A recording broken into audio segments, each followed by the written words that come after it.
শীতে চুল পড়া রোধ করবেন কিভাবে?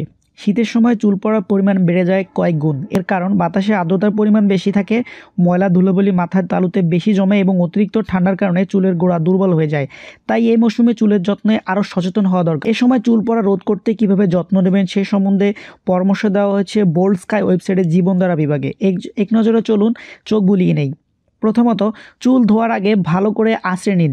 ভেজা থাকা অবস্থায় আঁচড়ালে চুল ছেড়ে যায়, তাই সবসময় গোসলের আগে চুল আঁচড়াতে ভুলবেন না। ঘুমানোর আগে অবশ্যই চুল আঁচড়াবেন, এর ফলে সকালে চুল জট ধরবে না। জট থাকলে আঁচড়ানোর সময় চুলের গোড়ায় টান লাগে, এ কারণে চুল গোড়া থেকে পড়ে যায়। ঠান্ডা যতই থাকুক না কেন বেশি গরম পানি চুলে ব্যবহার করবেন না। গরম পানির সঙ্গে ঠান্ডা পানি মিশিয়ে হালকা গরম থাকা অবস্থায় চুলে ব্যবহার করুন।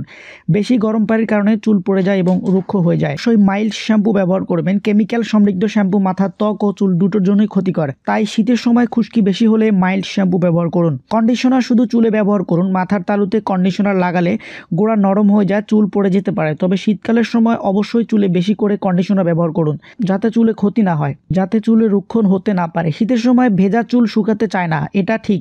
তবুও চুল বাসায় শুকানোর চেষ্টা করুন, কারণ হেয়ার ড্রায়ার মেশিনের হিটের কারণে চুলের গোড়া নরম হয়ে যায়, যার ফলে চুল পড়ার সমস্যা বেড়েই যায়।